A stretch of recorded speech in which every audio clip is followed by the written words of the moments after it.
All right, that was pretty wicked. Asaf, I don't know what you were doing at the end of that one, but oh my goodness, it was like channeling the Dennis Chambers when you can't even. He's moving so quick you can't even see his hands moving. Yeah, it was a lot of fun. Just a lot of fun doing that session. Yeah, awesome. So, everyone, thank you for joining us on this live stream. We have Markus Reuter and Asaf Sirkis, who performed on that track. It's Markus's newest album. It's called Truce 2, the sequel to the first Truce album, I suppose. It's available on Moonjune Records. And there is a URL. Let's see. It's right here on the screen. So you can go to that URL to listen to the album for free on Bandcamp. And in fact, today is Bandcamp Friday. So if you purchase it, all of the proceeds go to Moonjune and Markus instead of Bandcamp taking a cut. So today's a great day to be buying some new music on Bandcamp. So let's welcome Markus and Asaf. Markus, thanks so much for joining. You're always so kind doing these things with me and with us.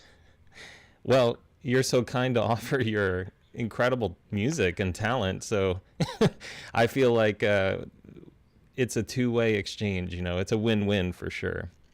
Yeah, sure. Yeah. So we do have several people out on the stream, some familiar names. We've got Giovanni, Pagano, Mario Garcia, Jerry F. from Club Weird. Thank you for joining. Frank H. and Murray Weissmer. So got a good group of people here and probably some lurkers. So Markus, can you tell us a little about this album? What led to Truce 2 and the getting these people together and getting this effort together? Yeah. So you see the timeline is a little bit difficult to remember with all the things that have happened, right? But the original plan was, since we were all very excited about the first album because it came so easily to us, and we then we had some opportunities to play shows, and the one festival that we were supposed to play before the pandemic started had to move the festival, and they moved it to a date that was then within the pandemic, which they obviously didn't know at that point. But that meant that we had completely lost the opportunities to perform live, which we would have done in an improvised fashion, just like the album was improvised. And the original plan was just to record the second album, even just like 6 months after the first. But it ended up just being 2 years. So there was really like a disconnect for me, especially given the joy that I had experienced with that first album. And I listened to it a lot when my girlfriend was pregnant with my daughter, and so it really was like a really special time for me. And then, just getting back into the studio, which was then 2 years later. That was July, right, Asaf? I think it was July last year. Yeah. And I remember that I was like thinking that we could just pick up where we left off, but it just didn't work. Like, we tried to play in that old style, let's say in the Truce 1 style, and it just felt so weird and wrong. And like after, like, I think even like after 15 or 30 minutes, maybe I felt like, oh no, I can't do this. Really can't do this. And I felt very rusty. Asaf, I think it was the same for Asaf, right? Yeah, it was, yeah. Because, all the concerts canceled. Yeah. Yeah, and so we then, I mean, Fabio, who can't be here tonight, the bass player in the band, he had actually suggested that we try to do something a little bit different in terms of the colors that we use on the album. So he brought 3 basses instead, just the one. On the first album, we only played the wall bass. And for this album, he actually played an upright, like a Ned Steinberger upright, and also a 5-string sort of fretted metal kind of sounding bass. And so the material came out really very different from the first album in the end. And for me, for a while, it was almost impossible to listen to it because I found it too emotionally draining to listen to what we'd played. somehow, and I don't know. There's just much more agony in these tracks. But at the same time, harmonically, the album is like, I guess, maybe a little bit simpler than the first. There's a lot of E minor in it, and I'm always nerding out listening to them. So Consolation, the track that you just played, Anthony, like it's in E minor throughout, right? And then it ends on a B flat, and you don't really notice that it goes there in just the last 8 bars of the piece. And that's the kind of stuff that I like. Yeah, nothing like wrapping up on a tritone. Yeah, yeah. But yeah, I have the CD here. It's really a beautiful package. The simplicity of the artwork. I don't know if this actually means something, or if it's sort of a abstract concept. But could you talk about the package itself? I love the simplicity of it. Well, I guess I have to answer that. So it's my old friend Richie Ostaris from Spain did this design. I had first met him or worked with him in 2007. So he's a longtime friend and collaborator on the artwork of some of my albums. And I actually met him through a black metal band, through Emperor. I don't know if you've heard of Emperor, but he's an artist, just like we're artists with music, and I trust him 100%. So like doing a sequel is always a little bit of a questionable thing, even with music, like Truce 1, Truce 2, right? And with the artwork, it's kind of like the same. And I think he just did something amazing here, like where he went from like he not trying to make a sequel of the artwork, but to kind of like even like remove himself and the like the materials even one step further from the actual thing. So it's only white with the 2 on it, and the only element that repeats from the first album is the set of eyes that's drawn from a like 14th century masterpiece painting, right? And I just love it. So, and it doesn't really have a meaning other than the one that whatever meaning it has for you, whatever interpretations you want to come up with, really. You mentioned there's a different energy on this album, and I actually mentioned that before we started the stream. This album has a darkness and a loudness to it that's what really struck me, even in the first track, which I think we should play after this answer. But it just starts out kind of dark and creepy.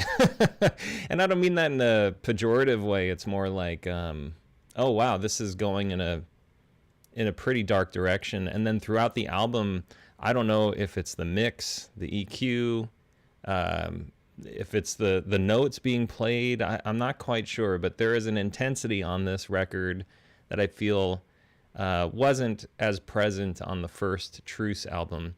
And Asaf actually, he picked up on that right away, and he said, oh yeah. So Asaf, I'd love to hear your thoughts on the energy of this record.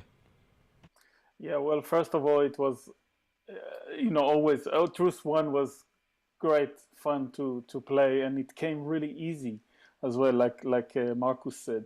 This one was, I think, for me, even more fun, but it didn't come so easy. So, like Markus said, we were kind of sitting and playing, like checking the instruments and sound checking and trying out some stuff. And yeah, it sounded like us 2 years ago, but so much has happened, and we all felt that we want to, just, I don't know, it's weird to say, but step out of our own box. There isn't any box, but just do something different, And I think that intensity that you're speaking about is us trying to step out and us trying to really do something, come up with stuff, come up with something different. And of course, this also has to do with the fact that by that time, at the time of the recording, the last summer, all of us haven't been playing our instruments live with other people very much. You know, I played, but just maybe a few concerts compared to, like, I don't know, 10 concerts a month that I normally do. And the other guys are busy, of course, as well. But I think there was a sense of urgency as well. This is our time. We now can play together and make the music that we love making. So it was that urgency together with that intense search was something different that will, I think, for one hand, will express what's happening and what has been happening for the last 2 years, you know, but on the other hand, would be different than what we've done before. So it was an intense exploration, I can say, definitely, for all of us. And when I hear it back, I hear myself running away from my own cliches, quote unquote. You know, nobody else knows about it, but you know, the usual stuff that I do, I hear myself try to get away, kind of almost doing it, and no, let's try something else. And I think that extreme intensity of search and exploration led to a lot of things that now I kind of sit back and listen, and I really enjoy seeing myself and the other guys kind of really going completely other weird places, you know. So yeah, it was more difficult than the first session, but for me much more rewarding in a way. Excellent. Let's take a listen to the first half of the first track. So this is how the CD opens, and this is called The Rake.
All right, so if you wanted to hear some heavy metal Markus Reuter music, there it was.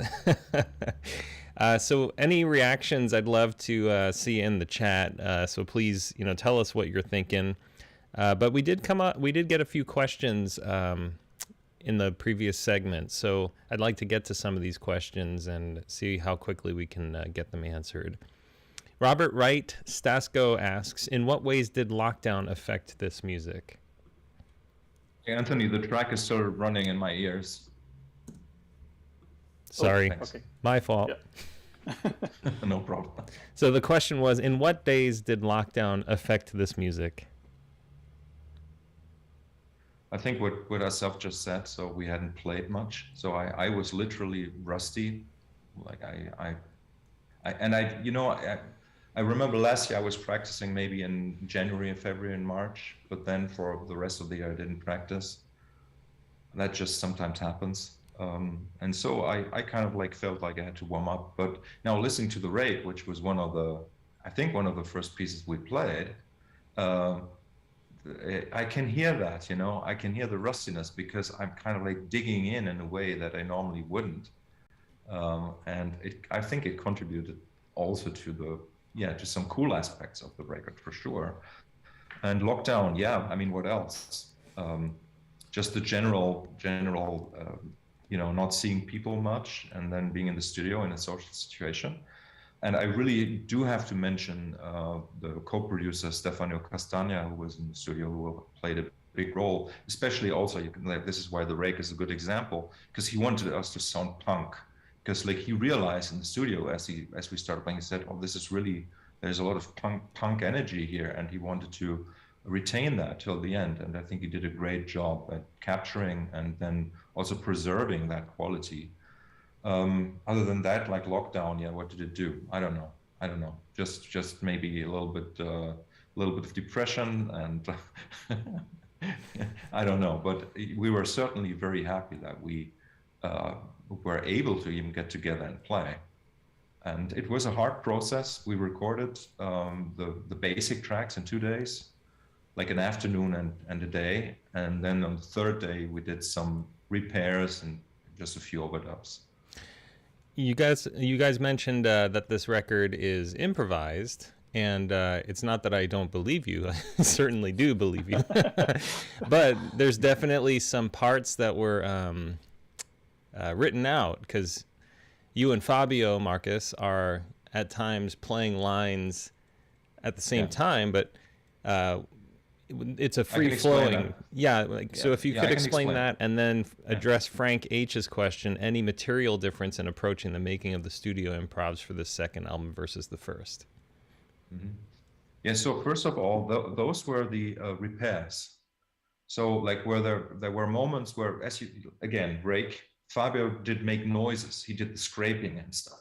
That's what Fabio does most of it. So on the surface, it sounds like some parts of the track are just Asaf and me, like in a duo, going back and forth, like conversing, right? So then there were these moments where where Asaf and I, we played these accents together. I played a melody, and it was also, that was coincidence. But then as we heard that, and Fabio was kind of like, he wanted to get rid of some scraping that he did, right? So he then just kind of like, I just asked him, Fabio, why don't you play along with my line here? Why don't you double this line? And we did that, I think, maybe in 2 or 3 places on the record. And it's a really interesting effect, isn't it? Because everything is so free and flowing. And then there are these moments where things come together, as you say, in a way that sounds written, but it's not. No, he was just overdubbing my part.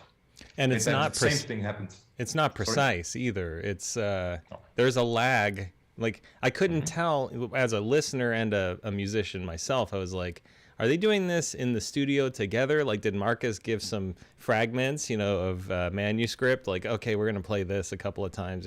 How did that work? So I'm glad to hear it's still organic. You're not playing exactly at the same time. So sometimes you guys are right on together, and sometimes you're not. And I actually love that. I think it's a really great natural feeling as to what's being played. And that's what the producer Stefano did with us. Like he stopped us from fixing these things, right? Like even like the overdubs weren't quantized. Only if something was like super off, right? But no, it was just Fabio listened to it, learned the line, played it, and that's it. So to keep that original spirit. So Frank's question was about the materials used, right?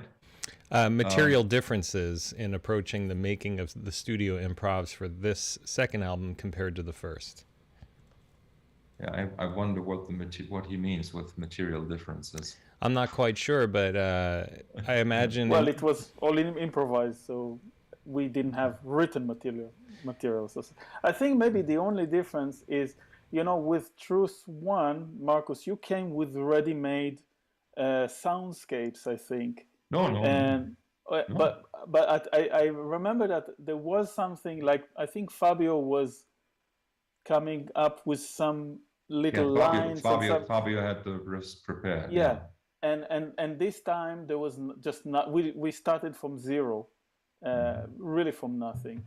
And actually, relating to the first question earlier, if I can add, what I really like about working with Truce is that it's basically improvised. I never played. I mean, it's like a new experience for me since we, Markus, started to work together, to play improvised music almost in a produced way. So, like,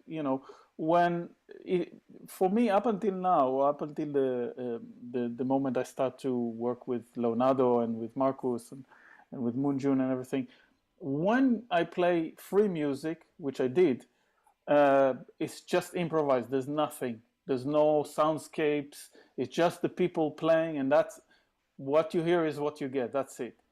And with Markus, and especially with Truce 2, it's a little bit, it's funny to say this, but it's a little bit like a pop production. Of course, it's nothing like, the music is nothing like it, but we play to a click, mostly to a click. I know sometimes it doesn't sound like this because, we kind of push and pull and bend the beat a little bit. And I never would have guessed. Not even at a moment on this record would I have guessed there's a single click. I think most of it we recorded to a click, and I find it really exciting, and it actually quite frees me up quite a lot to explore rhythm in another way in the context of free improvised music. Okay, so we've got that, and also we've got, Markus was saying we did some overdubs. I overdubbed some shakers. It's like we contour and enhance the music when it needs to be. Of course, we try to do it in the most organic way possible, just to enhance what there is there. But the process is kind of similar to where I would go and record a pop production, but the music is completely different. So I found it really exciting, and it's still quite new and very exciting for me to do that in this way. Well, I have two positive pieces of information. I love that story. And Frank H says you answered his question. So okay. So I do have the two Truce CDs here. This is what they look like. You can buy them on Bandcamp right now, today. Again, it's Bandcamp Friday today, February 4th, 2022. So if you do purchase anything on Bandcamp, the full proceeds go to the artists. So yeah, I just want to encourage you. Hit up this URL right here, markusreuter.moonjune.bandcamp.com, and check out this whole album. It's really intense. It's really beautiful. And Markus and Asaf, I really appreciate you taking the time to talk through some of this music and share the stories of your artwork. Thank you. Pleasure, Anthony. Thank you. Yeah. All right, so I want to close this video with the second half of a track called Melomania. And last night I was listening to the record and just preparing for this interview. And about 3.5 minutes into the track, I was like, what the heck is going on? So I love those moments. Those are the ones that strike me. And I feel like those are the moments that are worth sharing, that that the audience loves. So I don't know if you'll appreciate it without the context of the first 3 minutes, but I say let's give it a shot. And thanks again, Markus and Asaf. Thank you.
Music just stopped, right? Yeah.